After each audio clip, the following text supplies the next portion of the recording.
Flavours of நெல்லை. இன்றைக்கி நம்ம கிச்சனில் உளுந்தங்கஞ்சி எப்படி செய்கிறதுன்னு பார்க்கலாம். எல்லா ஏஜ் குரூப்புக்குமே ஹெல்த்தியான ஒரு உணவுன்னு இதை சொல்லலாம். டீனேஜ் பிள்ளைங்களாக இருக்கட்டும், இல்லை மெனப்போஸ் ஸ்டேஜில் இருக்கக்கூடிய லேடிஸாக இருக்கட்டும், ரொம்ப நேரம் உட்காந்தே வேலை செய்கிறவங்களா இருக்கட்டும், எல்லாருமே ரெகுலராக இந்த உளுந்தங்கஞ்சியை எடுத்துகிட்டே வரலாம். கருப்பட்டி, உளுந்து இது ரெண்டுமே நம்மளோட எலும்புகளோட வளர்ச்சிக்கும் எலும்போட தேய்மானத்தை தடுக்கிறதுக்கும் ரொம்பவே பயன்படும். 1 கப் வெள்ளை உளுந்து எடுத்திருக்கேன். தோல் உளுந்து கிடைச்சாலும் ரொம்ப நல்லது. அடுத்ததாக இதுக்கு கருப்பட்டி தான் நம்ம சேர்க்கணும். கருப்பட்டியில் கல்மண் தூசி இருக்கிறதுனால அதை நல்லா கரைச்சி வடிகட்டி எடுத்துக்கோங்க. தேங்காய் துருவல் 1/2 கப். விருப்பப்பட்ட கடைசியாக தேங்காய் பால் கூட நீங்கள் சேர்த்துக்கலாம். வாசனைக்காக 2 ஏலக்காய், 1 துண்டு சுக்கு. உளுந்தில் பார்த்திங்கன்னா கரையக்கூடிய நார்ச்சத்து நிறைய இருக்கிறதுனால நம்மளோட செரிமான பிரச்சனைகளெல்லாம் இது நல்லபடியாக சரி செய்யும். அதே மாதிரி புரோட்டீன், பொட்டாசியம், அயன்லாம் இந்த உளுந்தில் நிறையவே இருக்குது.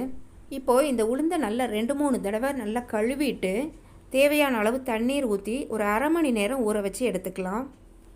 ஊற வைக்கணும்னு அவசியம் இல்லை, ஆனால் சீக்கிரம் வேகணுங்கிறதுக்காக நான் இதை ஊற வச்சு எடுத்துக்கிறேன். 2-3 விசில் வர்ற வரைக்கும் இதை வேக வச்சு எடுத்துக்கலாம். கருப்பட்டிலையும் பார்த்திங்கன்னா கால்சியம், பொட்டாசியம், அயன்லாம் நிறையவே இருக்குது. இது நம்ம ரத்தத்தை நல்லா சுத்தப்படுத்தக்கூடியது இந்த கருப்பட்டி. இப்போல்லாம் நிறைய பேர் பசி இல்லைன்னு சொல்லிட்டு நேரங்கட்ட நேரத்தில் சாப்பிட்டுட்ருக்காங்க. இந்த கருப்பட்டியை நம்ம ரெகுலராக சாப்பிடும்போது நம்மளோட பசியை நல்லாவே தூண்டும். 3 விசில் வந்துருச்சு. இப்போ குக்கர் ஓப்பன் பண்ணிடலாம். எப்போவுமே விசில் வந்ததுக்கப்புறம் ஸ்டவ் ஆஃப் பண்ணிவிட்டு ஒரு 10 நிமிஷம் கழித்து ஸ்டீம் எல்லாம் அடங்கினதுக்கப்புறம் தான் நம்ம குக்கர் லிட்டு ஓப்பன் பண்ணணும்.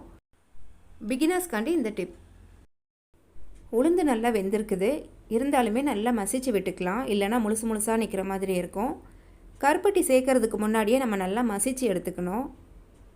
அப்போ தான் கஞ்சி நல்லா ஒன்று சேர்ந்து வரும். இல்லைன்னா உளுந்தெல்லாம் நல்லா கொட்டையாக முழிச்சிட்ருக்கிற மாதிரி இருக்கும், தனித்தனியாக நிற்கும். இப்போ இது திக்காக இருக்கிறதுனால தேவையான அளவுக்கு தண்ணி சேர்த்துக்கலாம். முதலே நம்ம தண்ணி நிறைய சேர்த்து வேக வச்சோம் அப்படின்னா விசில் வரும்போது எல்லா தண்ணியும் வெளியில் வந்துடும். அப்புறம் அந்த இடமே மெஸ்ஸி ஆயிரும்.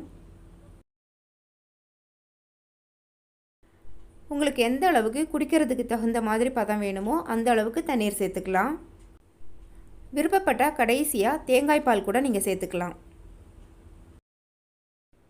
இப்போது இதில் கரைச்சி வச்சுருக்கிற கருப்பட்டி சேர்த்துக்கலாம். நான் இன்றைக்கி எடுத்துருக்கிற 1 கப் அளவு உளுந்துக்கு 400-500 கிராம் அளவுக்கு கருப்பட்டி எடுத்திருக்கேன்.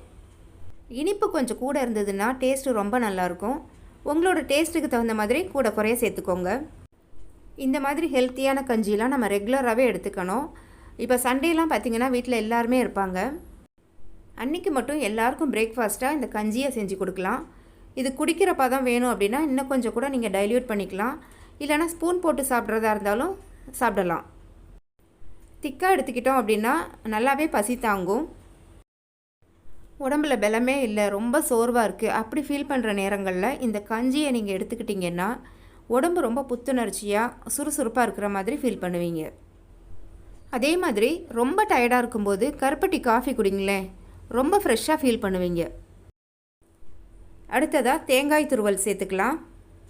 இதில் உளுந்து சேர்த்துருக்கிறதுனால சட்டுன்னு அடிப்பிடிச்சிரும். அதனால் பக்கத்திலே இருந்து நல்லா கலந்து விட்டுக்கோங்க.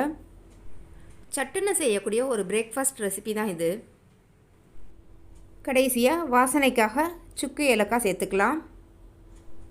எப்போவுமே சுக்கு ரெடிமேட் பவுடராக வாங்குறதுக்கு பதிலாக அப்பப்போ இடித்து ஃப்ரெஷ்ஷாக சேர்த்து பாருங்களேன், அதோட வாசனையும் டேஸ்ட்டும் ரொம்ப நல்லாயிருக்கும். கருப்பட்டி வாசனையும் சுக்கு ஏலக்காய் வாசனையும் சேர்ந்து அவ்வளோ அட்டகாசமாக இருக்குது. டேஸ்டியான ஹெல்த்தியான உளுந்தங்கஞ்சி ரெடி. இந்த வீடியோ உங்களுக்கு பிடிச்சிருக்குதா? அப்போ மறக்காமல் லைக் பண்ணுங்கள், கமெண்ட் பண்ணுங்கள், ஷேர் பண்ணுங்கள். தேங்க்ஸ் ஃபார் வாட்சிங்.